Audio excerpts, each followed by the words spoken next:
Okay, today is March 12th, 2010. We're in Gilbert, Arizona. This is Marvel and David Benton, and we'd had a previous interview, a couple of them, and we're going to more or less continue along those lines.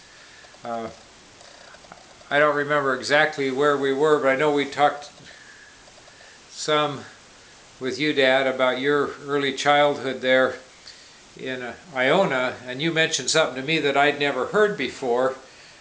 Since then, it wasn't on camera, and you had said that you'd had a special visitor once come to your high school in Iona when you were there. Can you tell us who that was?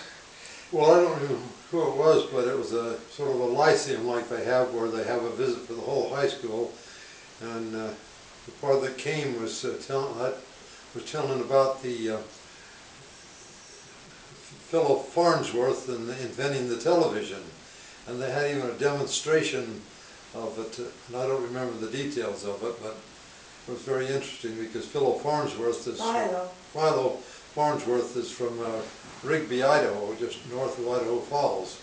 So he came to the Iona High School? Wherever it was, yes. Or someplace therein that you saw him? At the high school. And this is before you went to Trenton, Utah. It was while you were still up in Idaho. Still in Iona.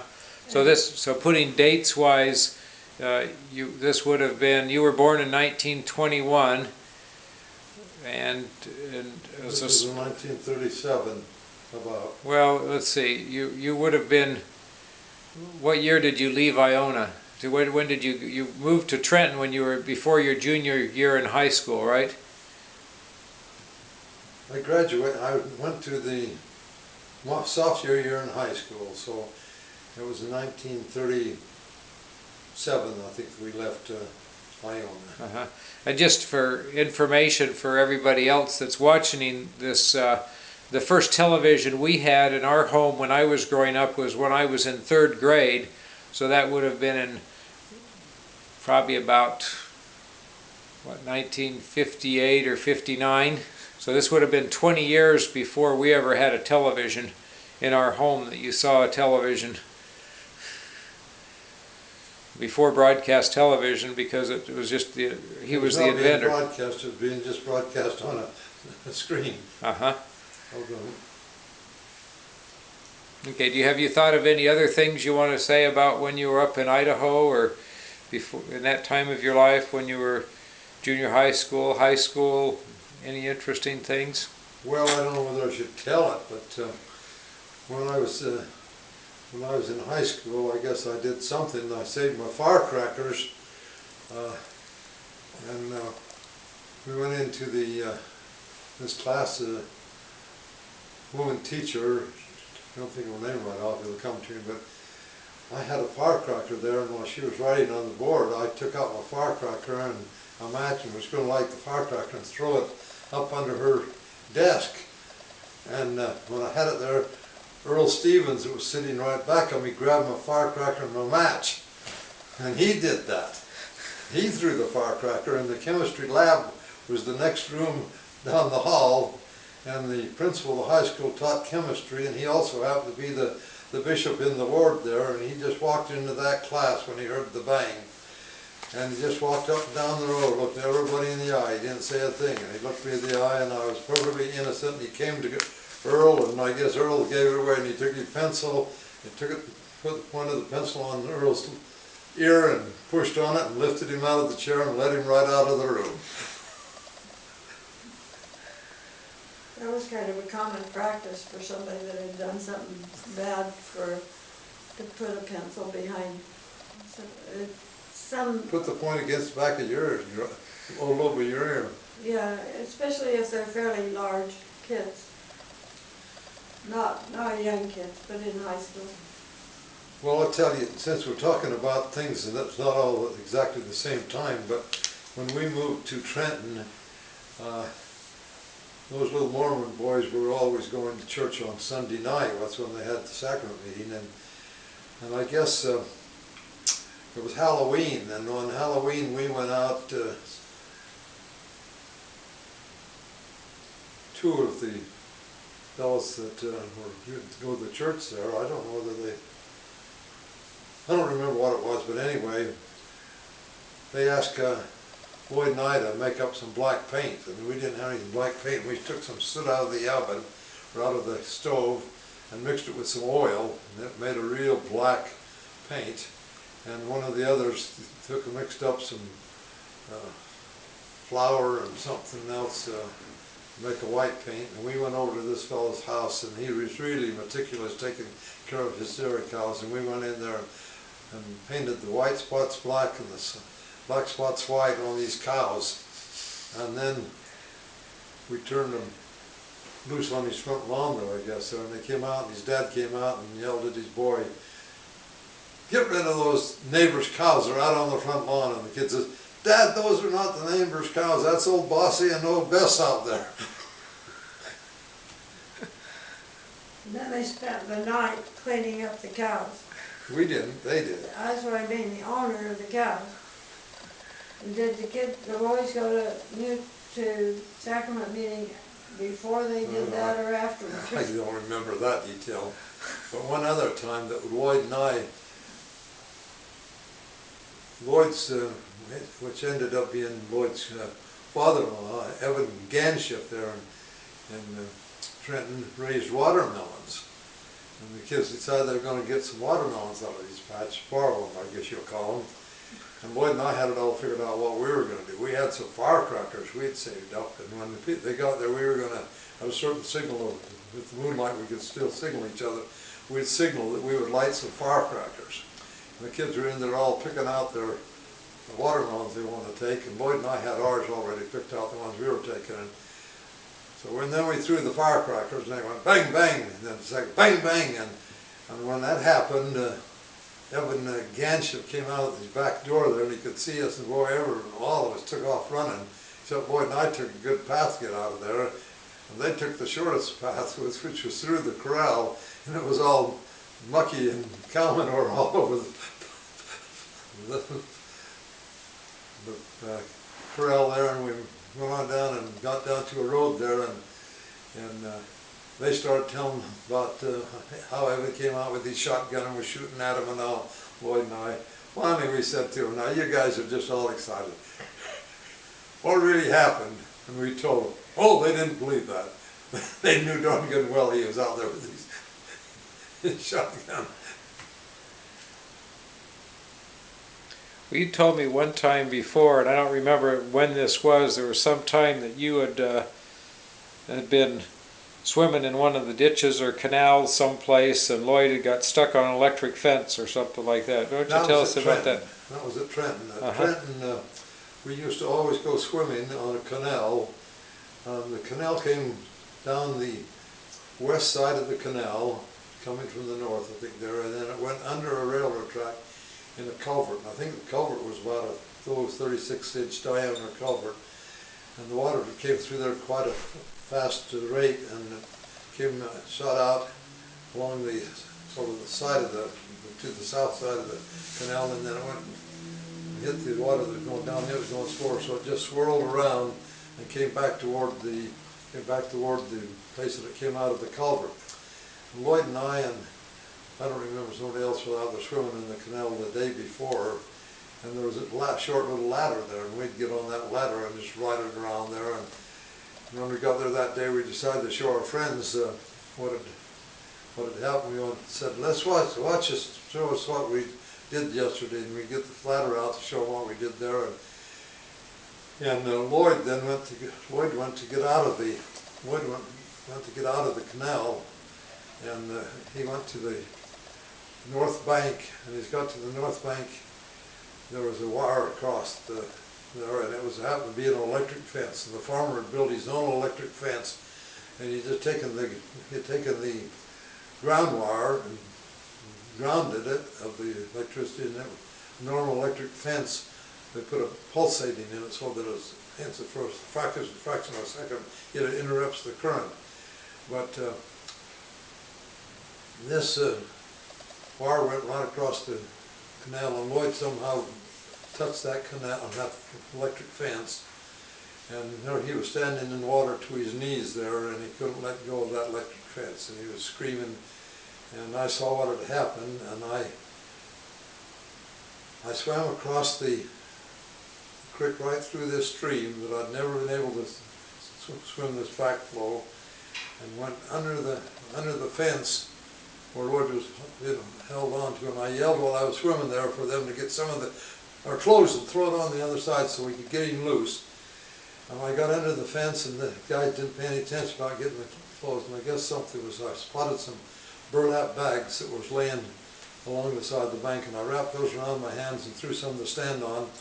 And I reached down and took Lloyd's hand and took it and pushed it loose, and because the current was still going through him, and I pushed one hand loose, and then he'd put the other hand up there, and it seemed like it was almost impossible to get him loose.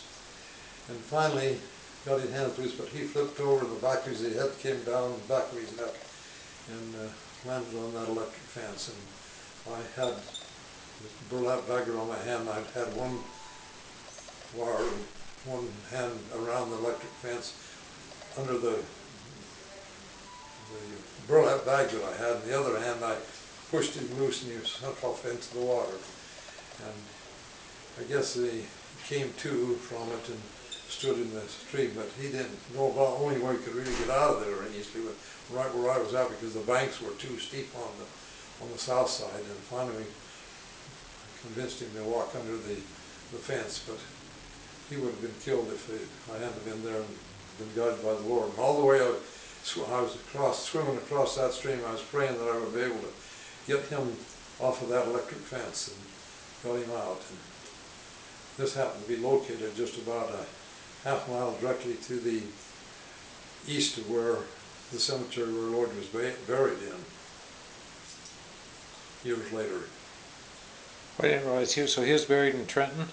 Mm-hmm. I didn't realize he was buried in Trenton. He was. They chose to bury him.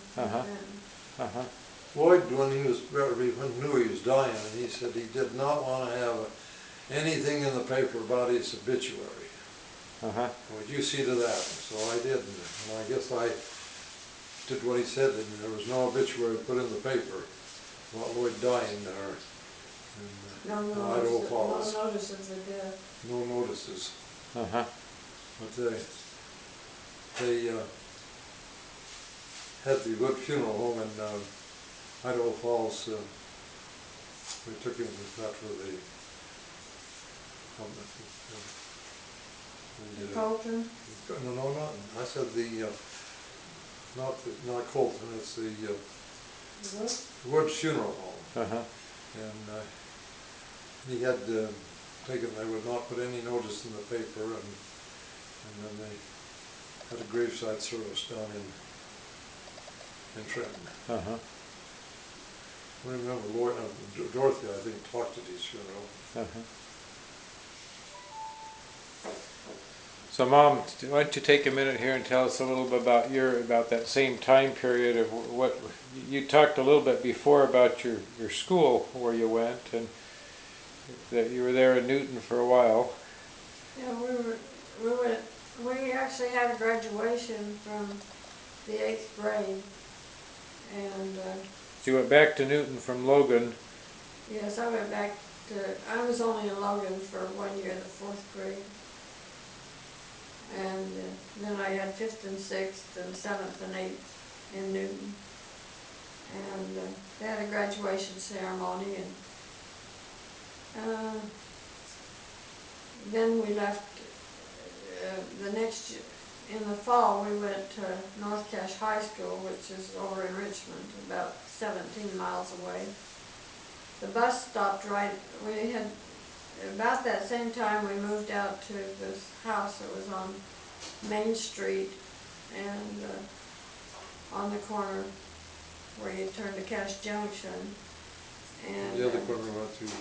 this is the one that Mary painted a picture of, that a lot of you have a print of. This house right here. Yes, that house. My dad bought it from Rigby. I think so.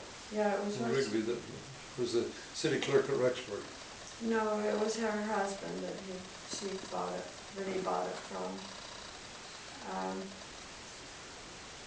He had originally been married to my grandmother Griffin's sister, and after she died, he married Loretta.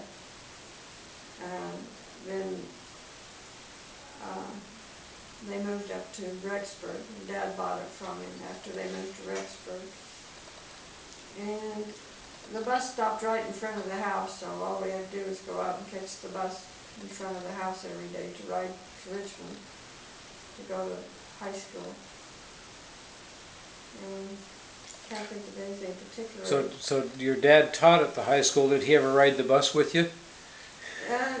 No, he didn't have to. Sometimes before he had ridden the bus over there, but I don't ever remember him riding the bus any time that I was on the bus.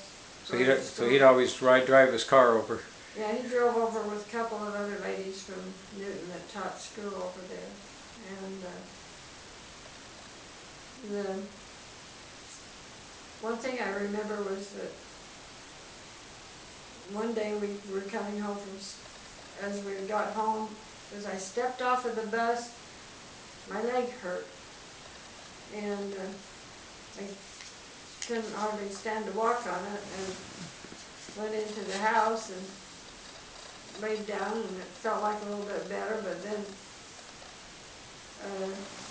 I guess and then it started hurting again. So the next day they took me to the doctor and they x-rayed it, and they said it was a very small little bone that had come out, had broken off on the knee, and so they cast it.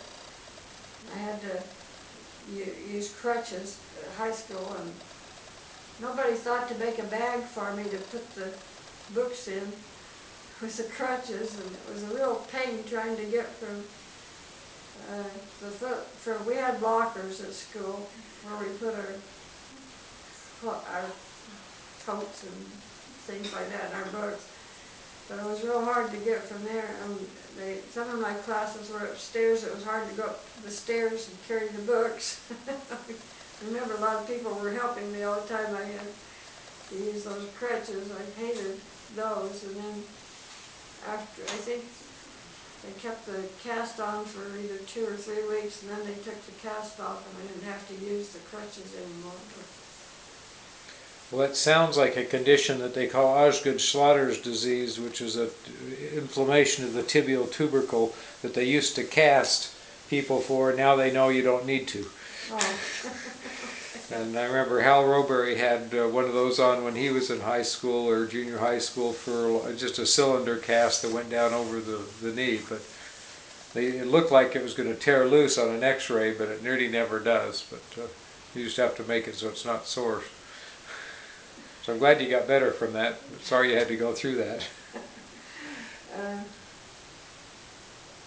I guess I didn't really. I joined a cheer club, but I didn't try out. My brother Ralph tried out, and he was in some of the plays and things, and I didn't ever do that, so I didn't participate in an awful lot of activities at high school, other than I would go. Dad liked the basketball games, and he often had to go anyway, so sometimes I'd go over and watch the basketball games. It was fun to do that. And much liked watching the football games. So where did your schools play? How many different schools did they play against? They played Logan High School, South Cache High School, I guess some other high schools up in I know Dad took him to Preston. This was before I went to school. He took him clear up to Pocatello to play some boys. They didn't originally have the teams go on buses, and so the faculty members would drive them. And he said one night he was driving home and letting the kids off that he had brought home with him, and he said he got home and he thought, I don't even remember letting that kid off, and he wondered if he was driving asleep going home after he let the kid off, probably over in Trenton. or it could have been in, I don't know, if there was somebody in Newton, but he said it was awful because he would get so tired before he'd get home.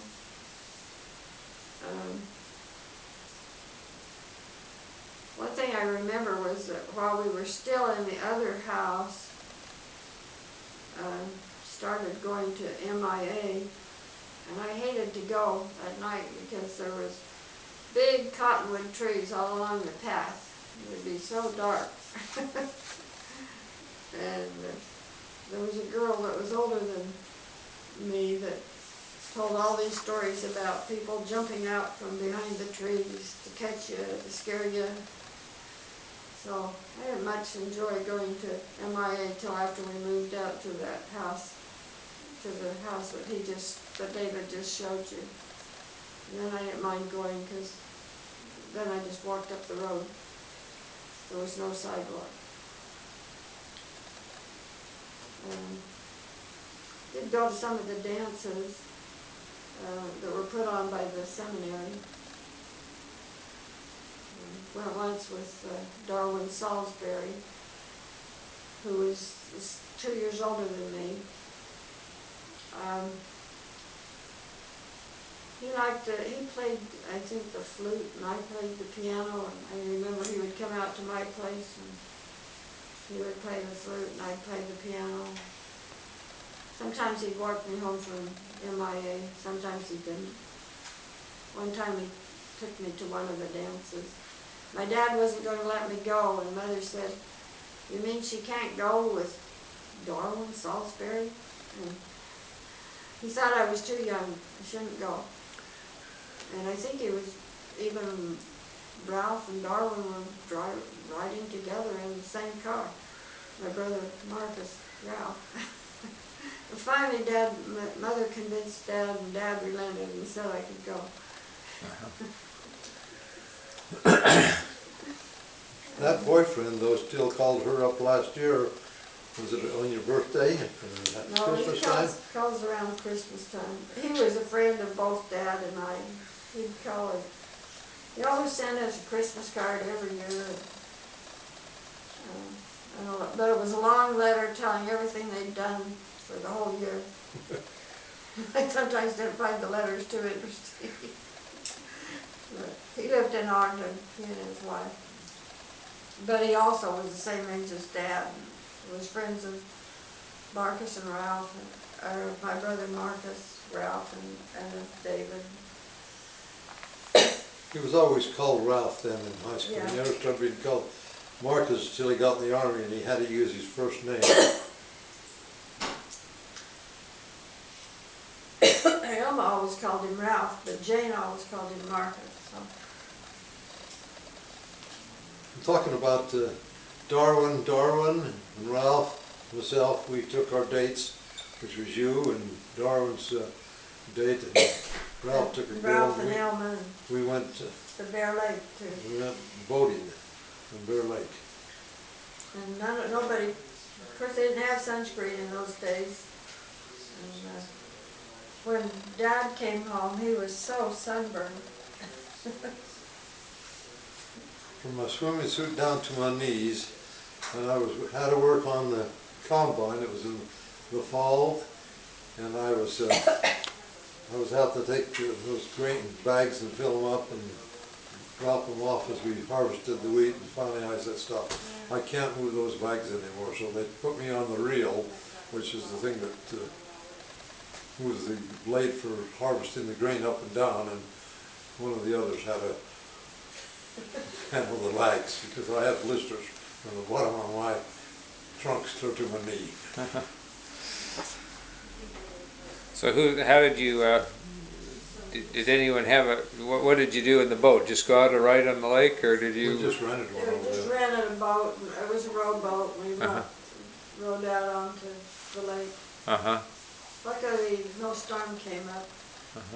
I remember one time when we had, I don't know if you were with us or not, but we had a lot of the family, and we went to Bear Lake, and Noel had his boat there, and we were down on the south end of the lake. There was a really nice shallow beach there the little kids could play in, And all of a sudden a storm came up, and Noel said he was, and I think that, was it you, David, that went with him? Yeah, I was there. There was waves about 3 feet high on the lake. It was pretty big storm. He was worried whether he was going to get that boat out or get swamped in Bear Lake. Because that happens in Bear Lake, is that all of a sudden a storm can come up, and it's really dangerous out on the lake, and all the boats are lined up trying to get in and get off. So Dad, you were saying that you were working on a combine. Did you work on farms much there when you were young, or what do you remember about that? I didn't have any jobs, but I did work a year or two on the harvester in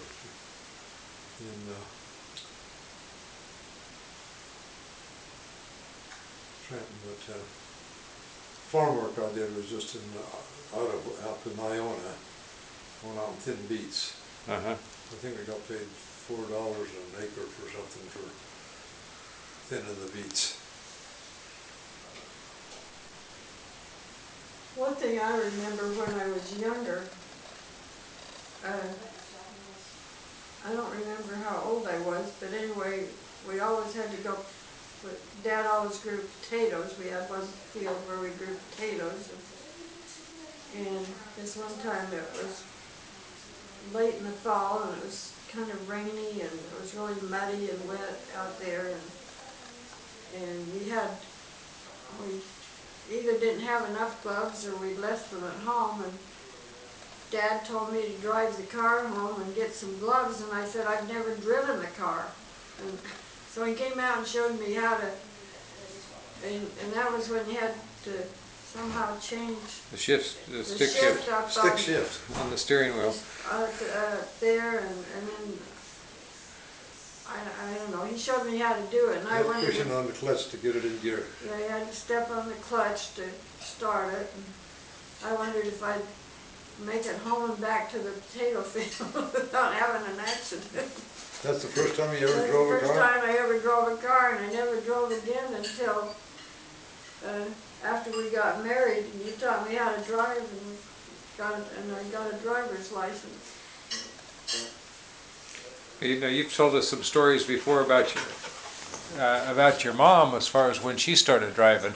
Can you tell us about that? Yeah, my mother, this uncle that I talked about, that I think his name was William F. Rigby or something like that. I'll have to look on the genealogy sheets to see, but that was when he was married to my grandmother's sister, and she was going deaf, and she didn't drive. She didn't want to drive, so he taught my mother when she was about between 12, 13 years old, to drive his car so that she could drive her aunt around. And so she started driving, and she said she was the only girl in Newton that knew how to drive a car because he taught her how to drive this car. What kind of car was it? There's a picture that we have just recently got of this car. It was a big car, and Without a roof on it. without a roof on it, and we had one of his descendants who got a hold of mine sent a picture, and it's now on that internet site if you want to see it. And my grandmother's sitting in it, and Aunt mine and Uncle Hazen, and him and his wife, and it shows the same car. But anyway, my mother drove a car from the time that she was between 12 or 14 years old until she was 86. And she drove up until she got this Alzheimer's and moved in with us. But before that, she drove the car because my dad got cataract. Anyway, probably macular degeneration in his eyes, I guess. He couldn't see to drive at night, and so Mother drove the car And one reason we had to move to Salt Lake was because they were driving from Newton to Smithfield and Logan to get all their grocery supplies, and we were worried about them being there. And so Mary found this apartment for them in Salt Lake, the one that they lived in the last 10 years of their life. But Mother drove the car even in Salt Lake. Mm-hmm. She said it was easier to drive in Salt Lake than it was in Logan because they had turn signals on the lights.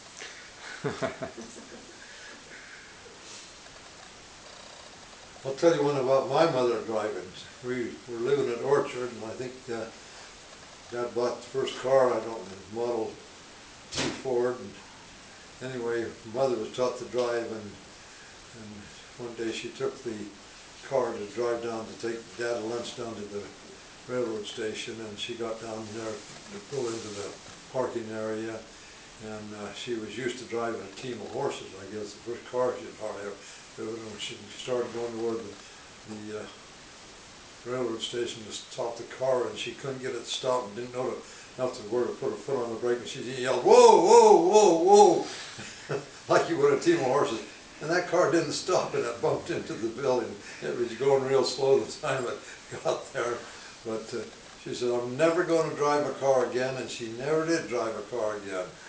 And so when we moved to Iona, one day Dad was saying that, "I sure wished David knew how to drive the car. We were in a hurry to get the family to go to Idaho Falls to either go to a shore or do the shopping for the groceries." And I'd been watching Dad doing the shift in the car and how you put it in gear, and so I went and got his keys, and it was about 600 feet away from the railroad station where we lived, up to where we had the car parked, which was a real small garage that was built out of railroad ties, and you could hardly squeeze it in there. Anyway, I got in the car, and it had a starter on it, and I got it started and backed it out and drove it up, parked it right by the railroad station where we were ready to go, and I went in and handed Dad the keys, and I said, "The car's out front.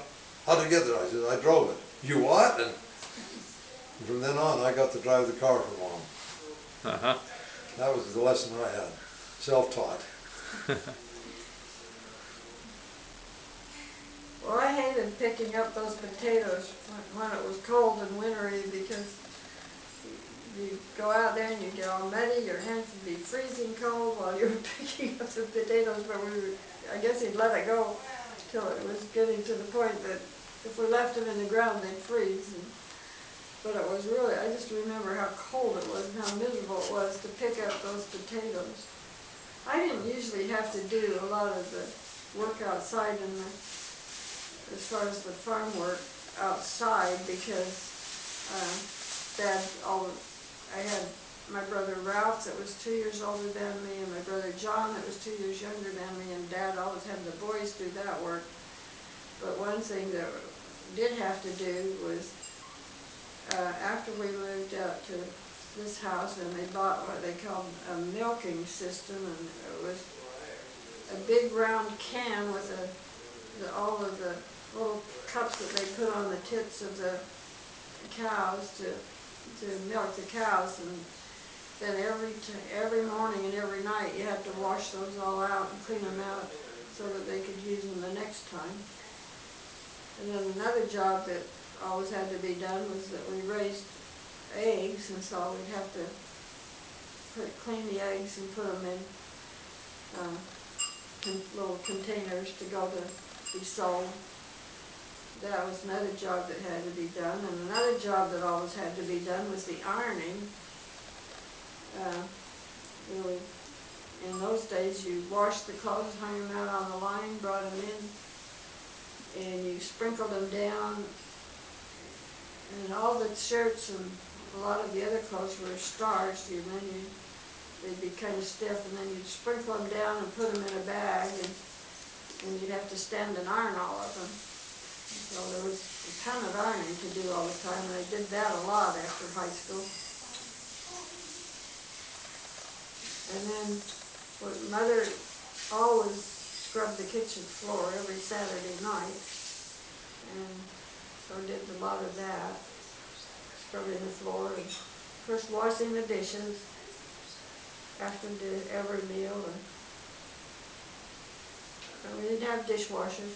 We did get washer and dryer.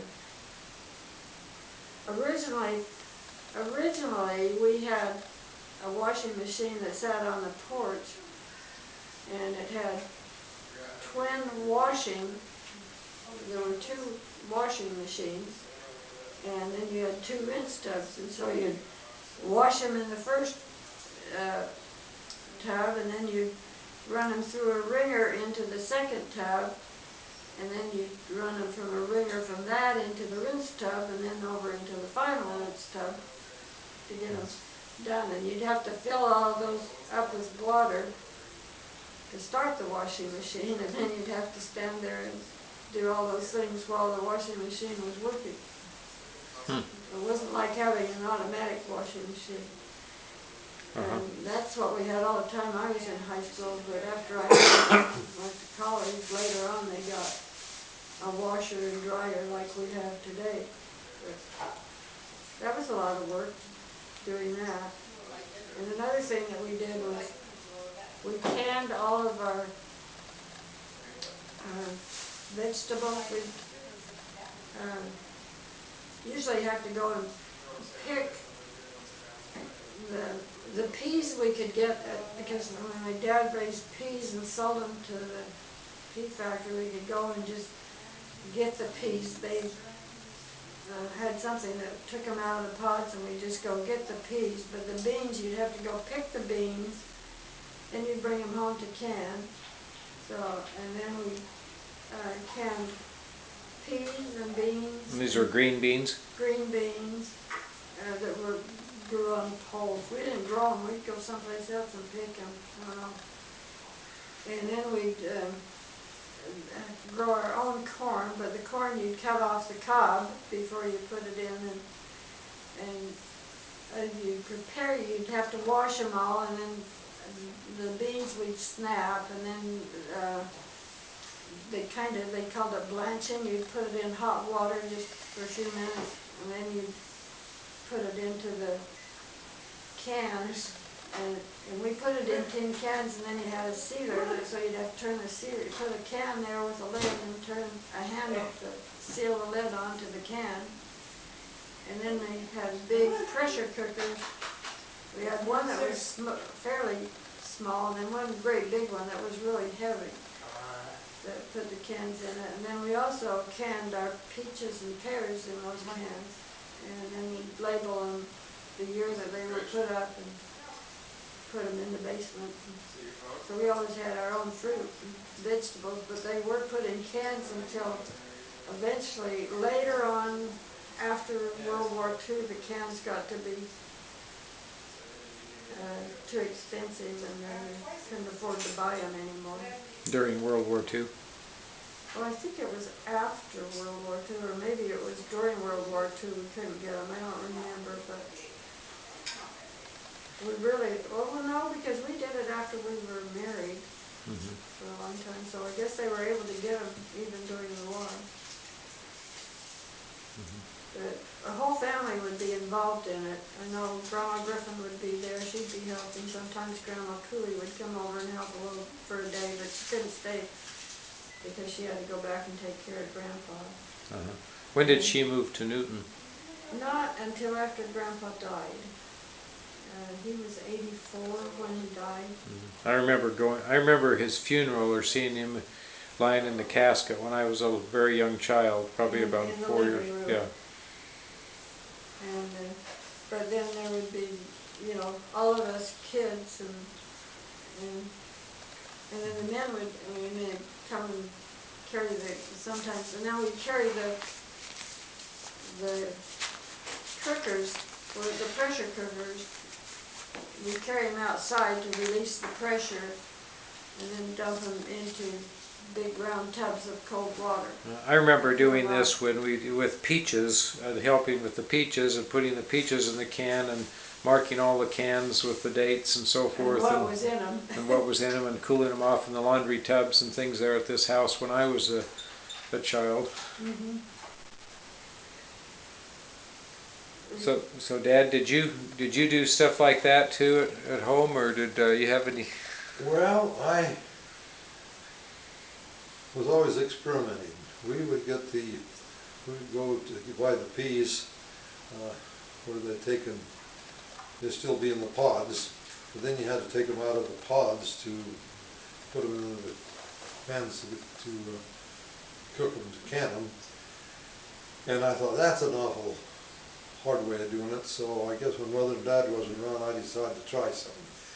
I figured the wringer on the washing machine, I experimented that. You put the pod there, and the pods were tough enough. You put the peas through there, and it'd squeeze them, and the peas would fall out this way, and the pods going all the way through.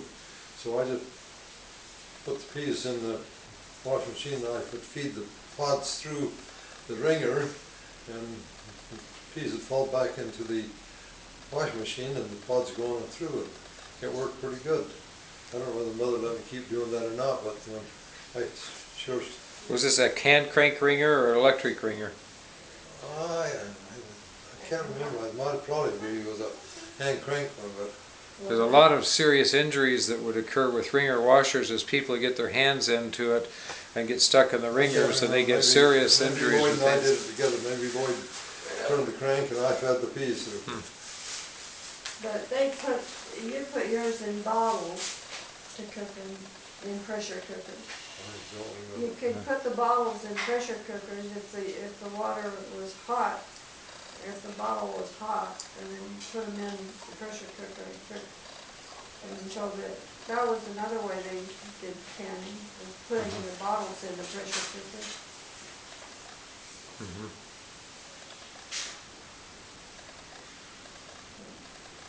So Dad was telling us that he had, I guess, the indoor plumbing facilities when he was in Salt Lake, but then when they moved up to Idaho, they didn't have them. And did you have them in Trenton, Dad? In Trenton, no, yes, Do you have indoor plumbing there? Well, I don't remember. For those of us that have grown up with always having indoor plumbing, it's hard to imagine that you wouldn't remember something like that. Well, we did not have a bathtub when we were in Trenton. What we had there was the washing machine, or the tub about just slightly smaller than the diameter of this table here, about 2.5 feet wide, and we would always. You sat about as high as that table also. But we would, our bathroom was the kitchen with the blinds drawn, and we'd put the water in the tub there, and have a little stool. You could sit in the tub with feet hanging out and wash, and that was our bath for the tub, both in Trenton, or both in Iona and. So then would you have to carry the water outside afterwards to dump it, or? Yes. Everybody washed in the same water? Yes. I was surprised when I went to my girlfriend's house one day to find out that they didn't have toilets in their house. We did have toilets in the school, and when I went to the outhouse, I thought, oh, how awful it smelled. And at night, what people did that didn't have indoor plumbing, they'd have pots they kept in the house, and I guess they'd use Slop jars. They called them a slop jar, and they'd use those. But a lot of times they'd have to go outside in the middle of the night when it was freezing cold to sit on these. It was a little house that was built with a hole, and you sat on a little bench with a hole on it, and you sat in that, and then what you did went down below, and then that'd have to be picked up and carried off somewhere. I guess I didn't ever have to deal with that. It just fell down the hole and it stayed there. Well, some way you picked it up. You buried it later. You'd move them, dig a new hole. Dig a new hole. It might last a month or 2 or 3 months. We had those when I went to my scout camp. We had to use those up at the scout camp. And our camp was the furthest one away. It was out in the middle of the forest, and the wall. What we got up there one year, and ours was open air, so you just kind of went up around the few trees, and there it was.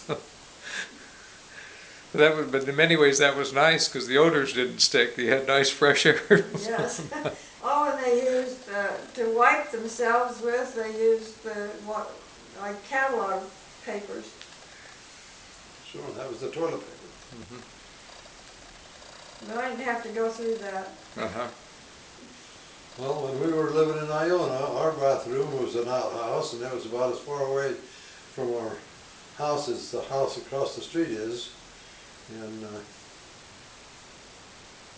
we had no inside the plumbing at all, or drinking water. We did have seemed like we did have a sink there that had a pipe that went out and just went onto the ground from the sink, but we had...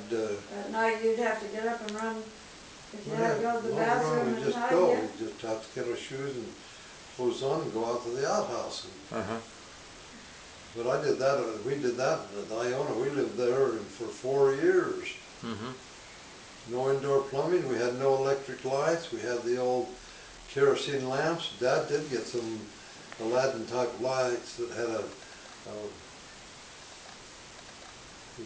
I don't remember what they called it, but it would heat up and light, instead of just the flame of the lamp, it would light, a lamp that would put out quite a bit of light that we could study by, so we tried to do all of our studies before dark. Uh-huh. And the water in the house, where we believed in sanitation, so everybody had their own cup, and we had a water bucket that was set on the side of the sink where the water would drain out. And in the morning when we'd get up, I usually have to, in the winter, we'd have to break the ice off the top because we had no heat in the house other than the stove. And we'd break the ice off, and then we'd take the dipper that was hanging on the edge of the water bucket and pour it into our glass, and each one of us had our own glass and cup. And it was so cold that when Daniel Eldon were born there at Trenton, Dad took the beams in the ceiling and brought down a little baby crib, and it was hanging just above the bed, so he didn't have to get out of the bed for mother to nurse the baby. He'd just reach up there and get the baby out and give it to her. And Lloyd and Paul and I don't remember where Paul, I think he had a bed in the same room, I guess, where Mom and Dad was, but Lloyd and I, we slept out in the waiting room of the railroad station. And we locked the door to the outside, and we had a cot in there that at the time, during the day, it was a bench for people to sit on, but at night we'd open it up and it was awful cold there, so we would heat a couple of bricks in the oven and wrap towels around them and take those and put them in the foot of the bed so we could keep warm. Our feet would get warm down there, and we'd have enough blankets to keep warm. And the railroad track was only as far here to your driveway, and that train when it came by at night would wake us up because we finally got used to the train going by. We did the same thing in that house that was north of the store, 2 blocks north of the store. We would, there was a warming oven in the coal stove, and so we put bricks in there and wrapped papers or cloths or something around them and put them in the bottom of the bed to try to keep the bed warm until you could go to sleep. By morning it'd be cold. Now I remember at that house there, where you were when you were in high school, that we just showed the picture of here. Mm-hmm. It had some old chicken coops in the back, and I remember that when I was in high school there were never any chickens, but I do remember as a young child Grandma going out there and butchering the chickens. Did you raise chickens there for quite a while? You said you did have eggs there. Was that on that place? Yes. Uh-huh. They would get tiny little baby chickens and bring them over. They had warming things that would keep them till they got enough feathers on to live. And then we kept the hens. We kept some of the hens, and then the roosters, Mother would go out and kill. And she'd just take some kind of a chopping thing and put it on a block by the chicken's head, on the block and cut it off and throw it to the side and go inside, after it died, why she'd skim the chicken and fry it for us. Oh, So you had always fresh chickens. We always had fresh chickens, and it was interesting because each one of us girls said we thought we cooked chicken exactly like Mother did because we knew how she'd done it, but it never tasted the same. And we wondered afterwards if it was because the chicken we bought in the stores was old enough that it didn't taste the same as a right fresh chicken. Huh. Another thing I remember about eating was that Grandma Cooley made what we called boiled raisin cake. And every one of us got her recipe, but none of us could manage to make the boiled raisin cake the way hers turned out to be.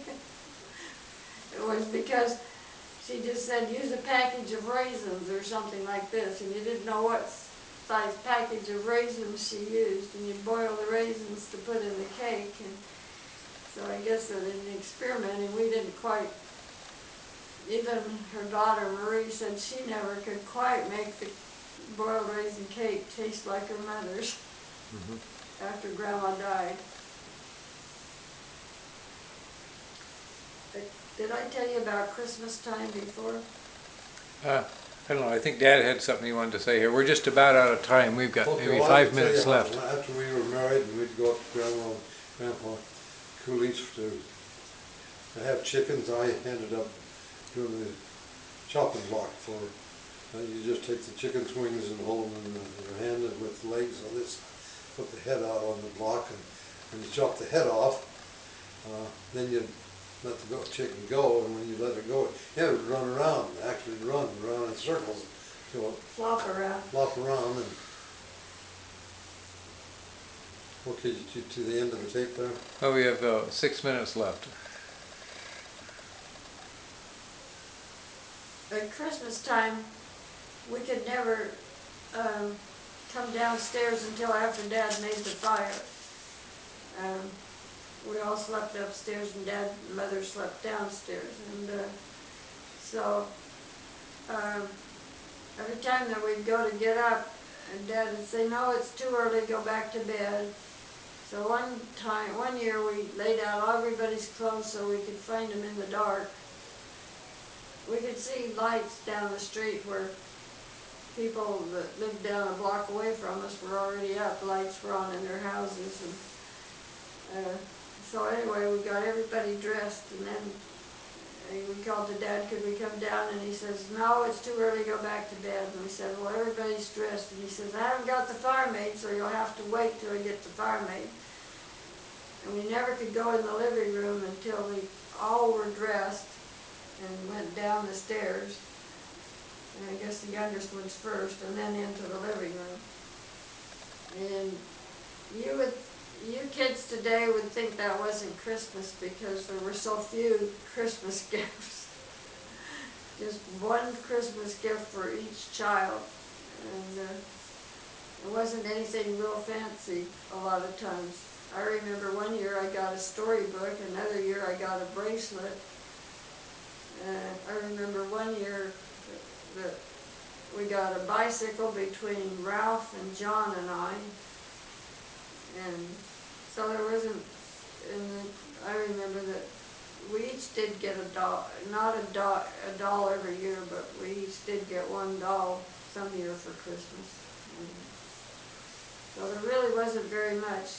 I remember that after we moved out to the house in,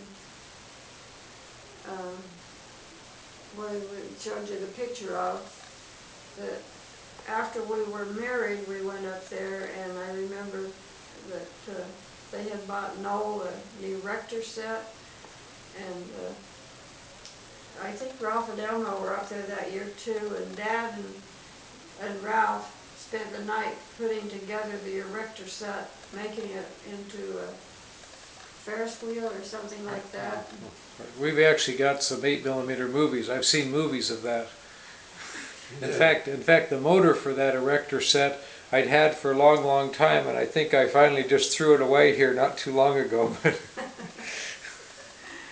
I still have the motor that I had for my erector set, but that other one, it was so old and I thought it was dangerous, so I threw it away here a few weeks ago.